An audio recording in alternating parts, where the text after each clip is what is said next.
386 milliards suñu jaayee lu ñu war jaay lépp loolu nu ñuy am soo defee différence bi mu doon 102 milliards su defee différence bi 102 milliards commission de régulation day bind ministre de l'énergie nu bind ministre des finances ni leen 102 milliards yi Senelec mënu ko ñàkk ndax moo ko moom xaalisam la dafa war a yokk tarif yi wala lu muy def état bi ren bu njëkk da daan wax maay gàddu lépp mais ren mu ni gàdduwuma lépp damay gàddu lu ci bëri mais ma delloo dara ci ñenn ci askan bi donc en fait lu ñuy wax li hausse subvention boobu nu daan jox askan bi yëpp moom nu discriminer ñi nga xam ne jàpp nu ni ñoo tane tuuti pour nu def solidarité ñu teg leen ko ñeneen ñi nga xam ne jàpp nu seen doole matewu ko nu mësal leen ci ñoom kenn du leen yokkal dara mooy 611 000 familles yooyu ñuy wax te am ñu ko bëgg a weddi mais mbir mi neexul weddi ndax lépp ay këyit la te su nit ñi jotee seen facture weddi bi day jeex donc noonu la demee 26% yooyu moo correspondre d'augmentation yi moo correspondre ak revenu de 102 milliards boobu nga xam ni moom la état bi war a compenser Senelec comme mënu ko bëggul askan bi gàddu lépp ci yërmande président de la république fexe nun ba 6% la askan bi di gàddu deset bi état bi gàddu ko 6% nag lu muy tekki mooy que ni ku doon fay 100 000 francs 106 000 francs ngay fay waxuma ni bëriwul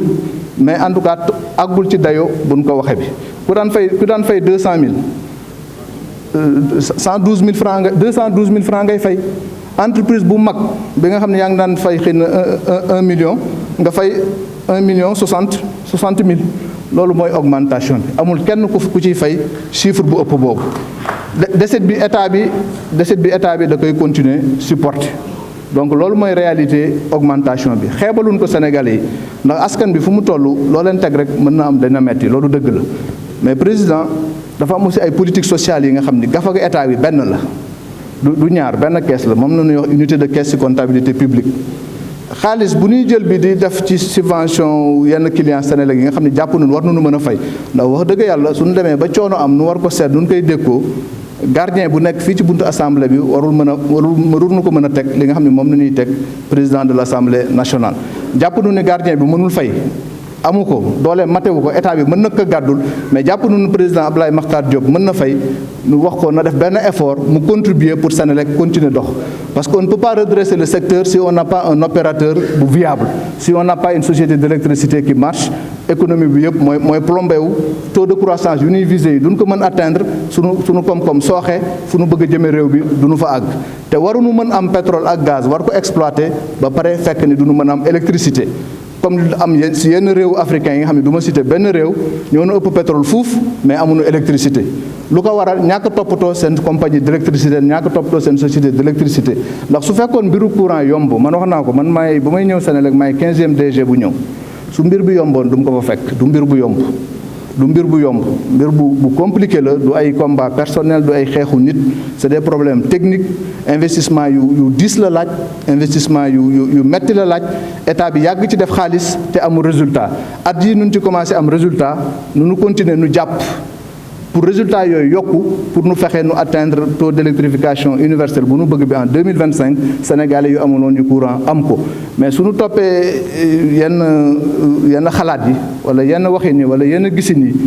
daanu wàcce suñu loxo bañ a def effort yu ci des yi parce que def nañu course bi bu mu des 100 mètres pour arriver bi les derniers 100 mètres souvent mooy gën a metti ci course il faut nu def benn effort pour continuer soutenir Senelec qui est une compagnie nationale Sénégal moo ko moom réewu seen Afrique yu régler seen problème électricité yëpp duñu jaar ci privatiser seen compagnie nationale gis naa ñu ko fii wax mais Sénégal essayé woon na privatiser président Abdoulaye Wade moo renationaliser waat société bi donc du doon forcé nekkul solution lan mooy solution mooy une gestion rigoureuse une gestion par la performance loolu mooy solution mais solution bi nekkul privatiser wala public l'essentiel mooy Senelec dina continuer dox avec le soutien de l'État ndax état bi moo ko moom te du ko bàyyi lépp lu ci nit mën a xam bëgg a xam wala mu bëgg ko ci leerlu c'est une information qui est disponible parce que c'est une société qui fonctionne avec des commissaires aux comptes les comptes sont audités chaque année les comptes sont certifiés chaque année Senelec a fait l'objet d'une double notation en 2017 et en 2018 par les deux seules agences de notation qui existent dans l'espace UEMOA, Wara et Bloomfield. Et volontairement, Senelec s'est soumise volontairement à cette notation. Senelec est sur le marché obligataire et allé sur le marché obligataire pour lever un emprunt obligataire de 38 milliards il y a 2 ans de cela. Et donc Sénélec est aujourd'hui quelque part avec les échanges d'obligations au niveau de la bourse d'Abidjan. Et donc forcément, les comptes de Sénélec sont audités annuellement par tous les acteurs. Et vous ne vous présenterez dans aucune banque sérieuse dans ce pays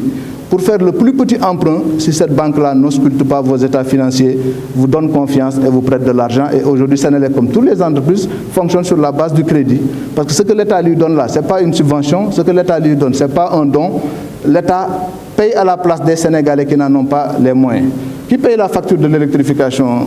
de l'éclairage public aujourd'hui? Voilà un pays où lampe mbedd yi kenn du fay. Maire yi la koy yoon teg, mais maire yi amuñu ko.